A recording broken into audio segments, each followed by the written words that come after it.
ഞങ്ങളുടെ പ്രിയപ്പെട്ട പ്രേക്ഷകർക്ക് സഞ്ചാരപ്രിയരിലേക്ക് സ്വാഗതം.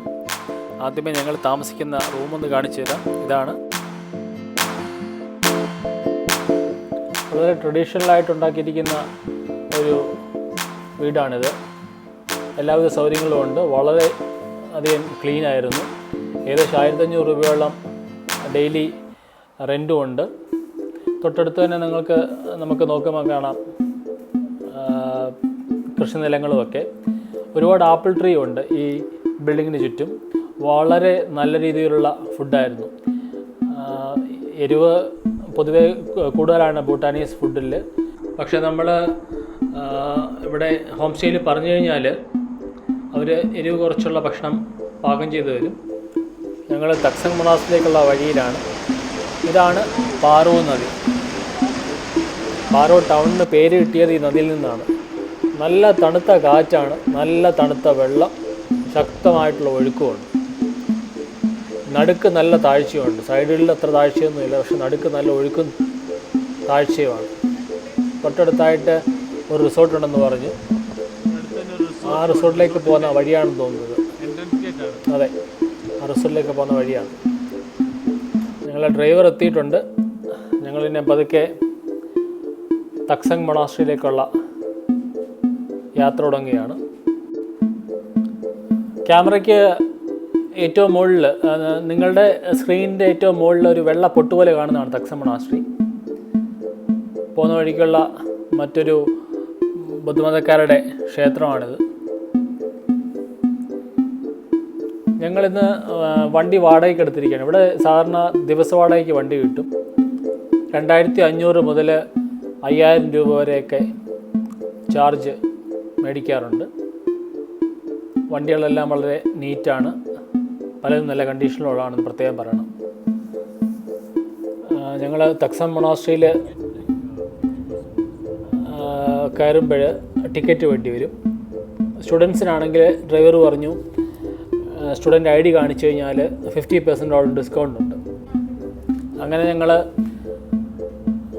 തക്സങ് മൊണാസ്ട്രി അല്ലെങ്കിൽ ടൈഗേഴ്സ് നെസ്റ്റിലേക്ക് പോകേണ്ട വഴിയിലെത്തിയിരിക്കുകയാണ്. ഇവിടെ നിന്ന് ടിക്കറ്റ് എടുത്ത് വേണം അങ്ങോട്ട് പോകേണ്ടത്. ഈ കാണുന്ന ടിക്കറ്റ് കൗണ്ടറിൽ നിന്ന് ടിക്കറ്റ് എടുക്കണം. സ്റ്റുഡൻസിന് ഡിസ്കൗണ്ട് ഉണ്ട്. തക്സങ് മൊണാസ്ട്രിക്ക് അകത്ത് കയറണമെങ്കിൽ മാത്രം ടിക്കറ്റ് എടുത്താൽ മതിയാകും. അല്ല, തക്സങ് മൊണാസ്ട്രി വരെ പോയിട്ട് വരണമെന്നുണ്ടെങ്കിൽ ടിക്കറ്റ് എടുക്കേണ്ട ആവശ്യമില്ല. ഈ കാണുന്ന അമ്പലത്തിൽ നിന്നുള്ള വെള്ളം കുടിക്കാൻ പറ്റും. നല്ല വെള്ളമാണ്. ഞങ്ങൾ കുടിച്ചു നോക്കി. വളരെ തെളിമയുള്ള, ഇത്രയും ശുദ്ധമായിട്ടുള്ള തണുത്ത വെള്ളം അടുത്തിടെങ്ങും കുടിച്ചിട്ടില്ല. വളരെ സുഖകരമായിട്ടുള്ളൊരു അന്തരീക്ഷമാണ്. തണുത്ത കാറ്റ്, ഈ ഇലകളുടെ ഒരു മർമ്മരം, ചെറിയൊരു സൗണ്ട്, സുഖകരമായിട്ടുള്ളൊരു സൗണ്ട്, പിന്നെ ശുദ്ധമായിട്ടുള്ള വായു. ഞങ്ങൾ ഹൈക്കിങ് തുടങ്ങുന്നതിന് മുമ്പ് ഞങ്ങൾക്ക് കിട്ടിയ സെക്യൂരിറ്റി ഗാർഡാണ്. ഓരോ 1 കിലോമീറ്റർ കഴിയുമ്പോഴും ഞങ്ങൾ ഓരോ 1 കിലോമീറ്റർ കഴിഞ്ഞ് കഴിയുമ്പോൾ മാത്രമേ പുള്ളി വന്ന് അത്രയും ഡിസ്റ്റൻസ് മേക്കപ്പ് ചെയ്ത് ഞങ്ങളോട് ഒന്ന് കുറച്ച് നേരം ടൈം സ്പെൻഡ് ചെയ്യുള്ളൂ. ഞങ്ങൾ 1 കിലോമീറ്റർ നടന്നു കഴിഞ്ഞാൽ ആ 1 കിലോമീറ്റർ ഗ്യാപ്പിട്ട് പുള്ളി അവിടെ ഇരിക്കും. അതിനുശേഷം ഞങ്ങൾ 1 കിലോമീറ്റർ കടന്നു അറിയുമ്പോഴത്തേക്ക് പുള്ളി ഓടി വരും. ഇവിടെയൊക്കെയെന്ന് വെച്ചാൽ ഒരുപാട് പൈൻ മരങ്ങളുണ്ട്. ബ്ലൂ പൈൻ, വൈറ്റ് പൈനൊക്കെ. പക്ഷേ ഭൂട്ടാനിൻ്റെ സ്റ്റേറ്റ് ട്രീ എന്ന് വെച്ച് കഴിഞ്ഞാൽ സിഡാർ മരമാണ്. അങ്ങാലെ കാണുന്നതാണ് തക്സങ് മൊണാസ്ട്രി. തക്സങ് മൊണാസ്ട്രിയെക്കുറിച്ച് പറയുകയാണെങ്കിൽ ബുദ്ധമത ആചാര്യനായ പത്മസംഭവ ഒരു കടുവയുടെ പുറത്ത് കയറി അവിടെ ചെന്നു എന്നാണ് പറയുന്നത്. അദ്ദേഹം ഉണ്ടാക്കിയാണ് തക്സങ് മൊണാസ്ട്രി. തക്സങ്ങിനർത്ഥം ടൈഗേഴ്സ് നെസ്റ്റ് എന്നാണ്. ഇത് ലോകമാകെ പ്രസിദ്ധം തക്സങ് മൊണാസ്ട്രി എന്നുള്ള പേരിനെക്കാട്ടിലും ടൈഗേഴ്സ് നെസ്റ്റ് എന്ന പേരിലാണ്.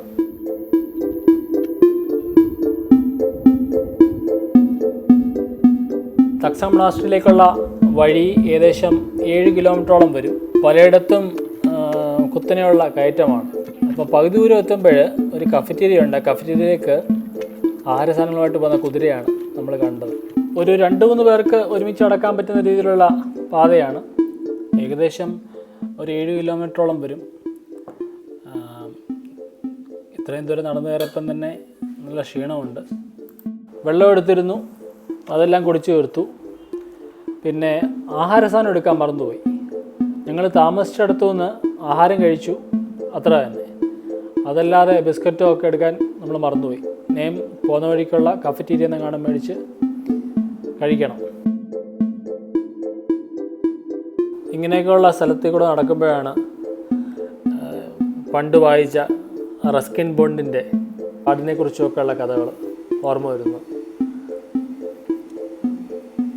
ഇപ്പോഴത്തെ കാലത്ത് പച്ചപ്പൊക്കെ കാണണമെങ്കിൽ നമ്മളിങ്ങനെയുള്ള സ്ഥലങ്ങളിൽ വരണം. പച്ചപ്പും ശാന്തമായിട്ടുള്ള അന്തരീക്ഷവും ശുദ്ധവായുവും ഒക്കെ അനുഭവിക്കണമെങ്കിൽ ഇങ്ങനെയുള്ള സ്ഥലങ്ങളിൽ വരണം. ചെറിയ വെയിലുണ്ട്, പക്ഷേ വളരെ സുഖകരമായിട്ടുള്ളൊരു ഫീലിംഗാണ് ഈ ചെറിയ വെയിലത്ത് തണുത്ത കാറ്റുമൊക്കെ ഇട്ട് ഇങ്ങനെ നടക്കുക എന്നുള്ളത്. അങ്ങനെ പോകുന്ന വഴിക്ക് ചില മരങ്ങളൊക്കെ കണ്ടു. ചില മരങ്ങൾക്ക്, ഓരോ മരങ്ങൾക്കും അതിനായിട്ടുള്ള പ്രത്യേകതകളുണ്ട്. ചില മരത്തിൽ നിന്നൊക്കെയുള്ള പൂക്കളിൽ നല്ല മണമായിരുന്നു, നല്ല മണമുള്ള പൂക്കൾ.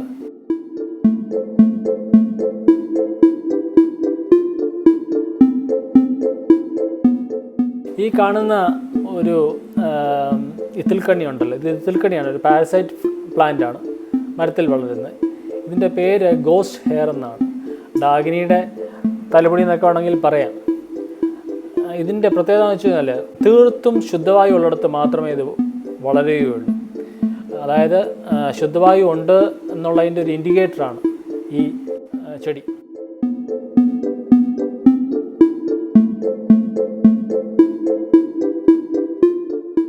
ഇനിയും ഇവിടെ നിന്നുണ്ട്, കുറേ ദൂരം കൂടെ, പകുതി ദൂരം പോലും എത്തിയിട്ടില്ല. അപ്പോഴാണ് ഈ വെള്ളത്തൊട്ടി കാണുന്നത്. ഇത് കുതിരകൾക്ക് കുടിക്കാനുള്ള വെള്ളമാണ്. പക്ഷേ പൈപ്പിൽ നിന്ന് വരുന്ന വെള്ളം നേരിട്ടെടുത്ത് കുടിക്കാം, കുഴപ്പമില്ല. മറ്റൊരു കാര്യം ഞങ്ങൾ ശ്രദ്ധിച്ചത് എന്താണെന്ന് വെച്ചാൽ, ഇങ്ങനെ പലയിടത്തും ഇങ്ങനെ നീർച്ചാലുകൾ കാണും. അപ്പോൾ അവിടെ കുടിക്കാൻ പറ്റാത്ത വെള്ളമാണെങ്കിൽ അവർ അവിടെ ബോർഡ് വെച്ചിട്ടുണ്ട്, ഇതേപോലെ ഈ വെള്ളം കുടിച്ചുകൂടാന്ന് പറഞ്ഞിട്ട്. അങ്ങനെ ഒരു പ്രത്യേകിച്ച് എഴുതി വെച്ചിട്ടുണ്ട്. അപ്പോൾ പോകുന്ന വഴിയിലൊക്കെ ഒരുപാട് നല്ല പല പാറ്റേണിലുള്ള ഫേൺസൊക്കെ കാണാൻ പറ്റി. മറ്റൊരു കാര്യം ഞങ്ങൾ ശ്രദ്ധിച്ചതെന്ന് വെച്ചാൽ, പോകുന്ന വഴിക്ക് പലയിടത്തായിട്ട് ഇങ്ങനെ കരിങ്കലിൻ്റെയൊക്കെ പുറത്ത് ഈ ത്രികോണ രൂപത്തിലുള്ള അല്ലെങ്കിൽ കോൺ ഷേപ്ഡ് ആയിട്ടുള്ള രൂപങ്ങൾ ബുദ്ധൻ്റെ ഉൾപ്പെടെ വെച്ചിട്ടുണ്ട്. അപ്പം നമ്മൾ ചോദിച്ചു എന്താണ് ഇങ്ങനെ വെക്കുന്നതിന് കാരണം. അപ്പോൾ അവർ പറയുന്നതെന്ന് വെച്ചാൽ, അസുഖം വരുന്നതിന് കാരണം ഈ ബാഡ് സ്പിരിറ്റ്സ് ഓരോരുത്തരുടെ ശരീരത്തിൽ പ്രവേശിക്കുമ്പോഴാണ്. അപ്പോൾ അത് മാറ്റാൻ വേണ്ടി അവരുടെ ബന്ധുക്കളും സ്വന്തക്കാരും കൊണ്ട് പ്രാർത്ഥിച്ചുകൊണ്ട് വെക്കുന്നതാണ് ഇത്. അതാ ഞങ്ങളുടെ ഗാർഡ് ഡോഗ് എത്തിപ്പോയി. അപ്പോൾ ഞങ്ങൾ ഏകദേശം 1 കിലോമീറ്ററോളം കടന്നു കാണും. അതുകൊണ്ടായിരിക്കാം പുള്ളി മുന്നേ മാർച്ച് ചെയ്ത് ഓടിപ്പോയത്. എവിടെയെങ്കിലും ഇടത്ത് പോയി കുറച്ച് നേരം കിടക്കും. എന്നിട്ട് വീണ്ടും നമ്മളൊരു 1 കിലോമീറ്റർ നടന്ന് കഴിയുമ്പോഴത്തേക്ക് വീണ്ടും അത് പുറകെ വരും.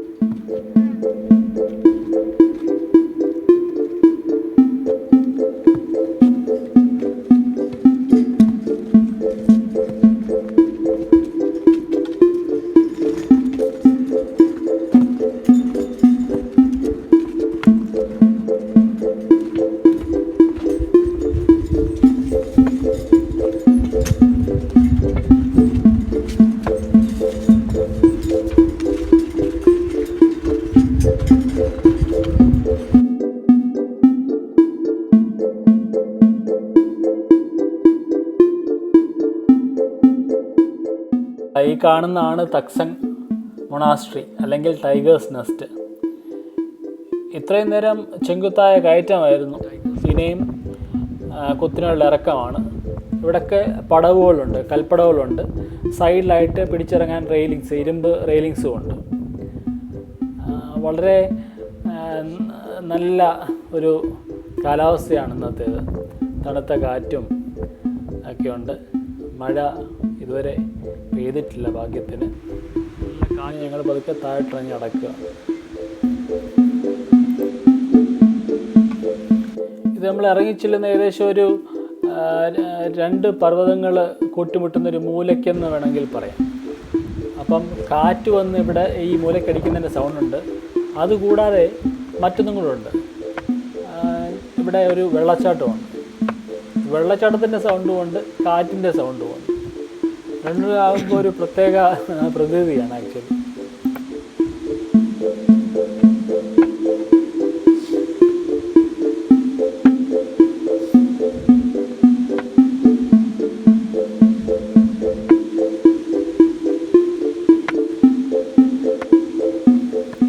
കയ്യിൽ ഊന്നോടിയുണ്ട്. ആ ഊന്നോടിയുടെ സൗണ്ടാണ് ടക്കോ ടക്കോ എന്ന് കേൾക്കുന്നത്. വലിയൊരു ആശ്വാസമായിരുന്നു. ഊന്നോടി നമ്മൾ ഈ ഹൈക്കിംഗ് സ്റ്റാർട്ട് ചെയ്യുന്നിടത്ത് വാടകയ്ക്ക് കിട്ടും. പക്ഷെ ഞങ്ങൾ താമസിച്ചിരുന്ന ഹോം സ്റ്റേയിലെ മാനേജർ തന്നെ പറഞ്ഞു, ഇവിടെ ആവശ്യത്തിന് ഊന്നുവടികളുണ്ട്, നിങ്ങൾ എടുത്തുകൊണ്ട് പോകാം. ഇല്ലാന്നുണ്ടെങ്കിൽ ഞങ്ങൾക്ക് അവിടെ പോയി പേ ചെയ്തെടുക്കേണ്ടി വരുമായിരുന്നു. വലിയൊരു സഹായമായി ഊന്നുവടി.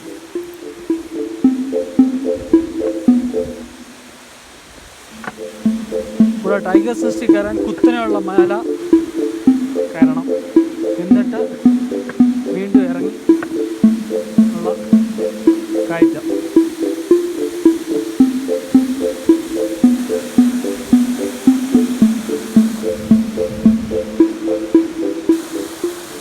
ടൈഗേഴ്സ് നെസ്റ്റിലേക്ക് ഇനിയും കുറച്ച് ദൂരം കൂടെ ഉള്ളൂ. ഈ കയറ്റം കയറി പോകുന്നിടത്താണ് ടൈഗേഴ്സ് നെസ്റ്റിലേക്കുള്ള പ്രവേശന ദ്വാരം. ടൈഗേഴ്സ് നെസ്റ്റിനകത്ത് നമുക്ക് വീഡിയോ അലൗഡ് അല്ല. അവിടെ സെക്യൂരിറ്റി നമ്മുടെ കയ്യിൽ നിന്ന് ക്യാമറയും മറ്റ് ഉപകരണങ്ങളും എന്തെല്ലാം ഉണ്ട് അതെല്ലാം മേടിച്ച് ലോക്കറിനകത്ത് വെക്കാൻ പറയും. ലോക്കറിൻ്റെ കീയും നമുക്ക് തരും.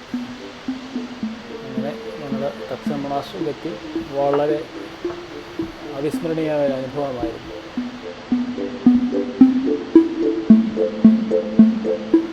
ഈ മൊണാസ്ട്രിക്കകത്ത് നിന്ന് നമുക്ക് വ്യൂ പോയിൻ്റ് പോലുണ്ട്. അവിടെ നമ്മൾ നോക്കിക്കഴിഞ്ഞാൽ പരിസര പ്രദേശങ്ങളൊക്കെ നന്നായിട്ട് കാണാൻ പറ്റും. ഒരു പ്രത്യേക കാഴ്ച തന്നെയായിരുന്നു. ഏകദേശം 1 മണിക്കൂർ അവിടെ ചെലവിട്ട ശേഷം ഞങ്ങൾ തിരികെ നടന്നു. ഭൂട്ടാനിലെ മറ്റു കാഴ്ചകളുമായി ഇനിയും മറ്റൊരു വ്ളോഗിൽ.